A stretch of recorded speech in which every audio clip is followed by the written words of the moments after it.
Natasha, and thank you so much for joining me today, because today for the first time I am going to be trying out these laser cut elements. Now, one problem that I have with die cutting, with stamping and die cutting, is that I'm just not always a big fan of the white border that is left around when you die cut. There are a few companies who in general can keep them really close. I think Stampendous is one of them, but I think they may be going out of business or doing a reduced anyway, but I'm not sure.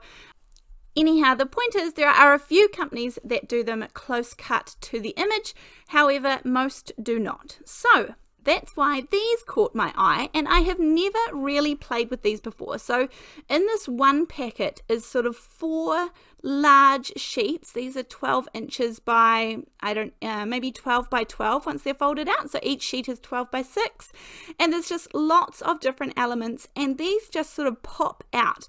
Now this is the back of the packaging, and as I said, I'm a big fan of companies who use their packaging in a way that somebody can reuse it. So there are images on the back that you could fussy cut out or use as backgrounds, and I bought a couple of these. This is the Avesta one, and I think this one has lovely frames, flowers, florals, all those really easy things for me to use. Now this is the Countryside one from 49 Market, and this for me is a little bit more of a challenge, so that's why I'm going to choose this one today. But I think I'm mainly going to use elements from this, but I think in general I would like to mix and match and use these alongside other bits and pieces. So I just tried a couple. I wanted to see how easily they kind of popped out. This wire here is just extremely delicate, very, very delicate. These are cardstock. These are not chipboard or anything like that. These just pop out very gently, and the images do not have any white around them, which I absolutely love. So these are laser cut. So I'm just picking out a few elements, and I see so many ways to use these. I found this tricky to kind of start off, because honestly I could just keep going and going and going. So I'm just going to keep this a really short video, and I will be using these throughout my card making. Now, once I had taken out this really big long fence here, and I suppose maybe these are meant for scrapbooking, but obviously I am more of a card maker, and so I can make anything work.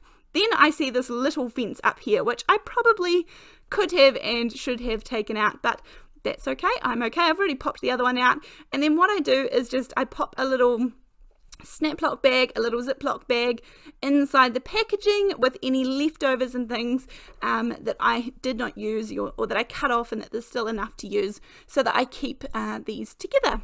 Now I'm starting off with a piece of watercolor paper. This is the Holtz watercolor paper.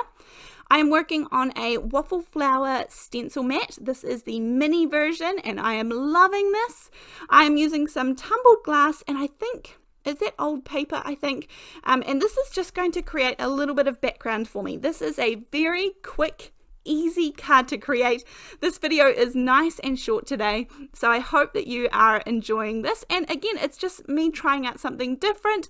I haven't used these. Let me know where you use them, or if you have favorite brands. I'm loving 49 Market. Maybe that's just my style. They do have a lot of different styles within their brand, but yeah, I am enjoying using some of their products that I am a little less familiar with. So I've just popped a little bit up the top, kind of like sky, and a little bit down the bottom that will ground everything. And that just means it's a little less floaty.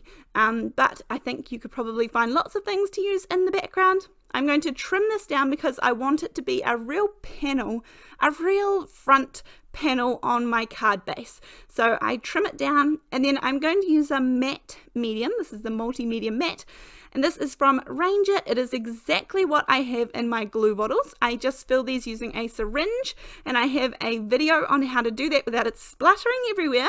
You can just search how to fill a glue bottle, and that will come up. However, I'm just using my finger to add a little bit of glue onto the back of this extra fine detail chicken wire here. And again, as I said, this is very fine detail, and I love that yeah, I can use all these bits. I have one little bit of white there that kind of ripped, I guess, when I was taking it out. It was my first piece trying, and so I'm just going to have that off the edge. And then this is again just creating some background noise, essentially.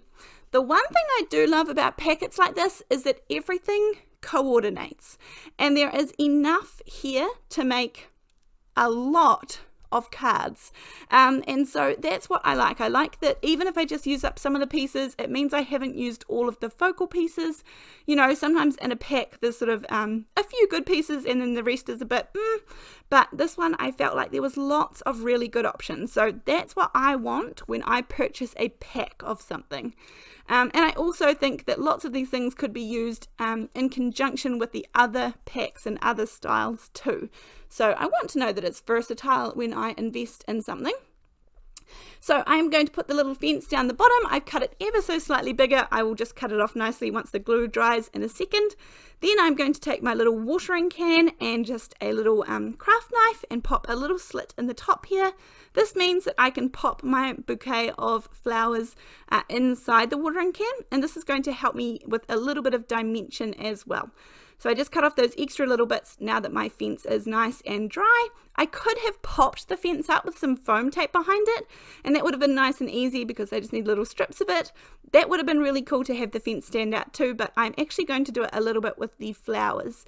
So I've got a big glob of glue down there, and that's where my watering can is going to go. Then I decided to add a little bit of dimension to my flowers. And just figuring out with that, I wanted the watering can to be a little bit taller so that there wasn't as much empty space. So I shouldn't say the watering can, I mean the bouquet a little bit taller.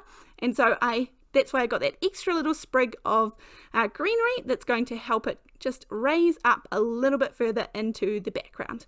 So I've got glue down the bottom and then some foam behind some of the florals. Pop in this extra little bit of greenery, sort of pop it right down in there so it's all a part of it. And there's other greenery in there that looks the same, so it's nice and tall.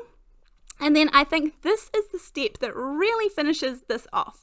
So I'm taking some of the tumbled glass, add a little spray of water, not too much because I don't want to dilute it and lose the colour. It's already a really light colour anyhow. And there's also some blue in that background, remember? And I'm just going to do some gorgeous little tiny splashes and splotches, sort of avoiding the flowers. Nothing really got on them because I'm using a tiny brush, and in general the smaller the brush the smaller the splatters are that you're going to get, and you can just see it just adds a little bit of extra texture in the background. Then I pop this onto my card front, and then from here you can really go lots of different ways. You could add gems if you want a little bit of sparkle. You could add something like glossy accents to add a little bit more 3D and gloss to the watering can. In my mind, the watering can was sort of old and rustic, so I didn't want to add something shiny to it. You could do the same with the flowers. However, all I decided to do was to take a little white gel pen and do a few little highlights here and there, and then that is going to finish off this card for today. I had fun creating this. It probably took me, I don't know, 15-20 minutes to do everything here, and I just really enjoyed it. I enjoyed looking over all of the elements, and my mind was sort of boggling with all of the ideas that I thought I could create, and so I had a whole lot of fun. So I hope that you did too, and I thank you so much for joining me today. As usual, I will leave links down below. I will also leave a link to the Buy Me a Coffee in case you would like to support my channel and the videos I create. Other than that, I will see you in the next video. Thanks, bye!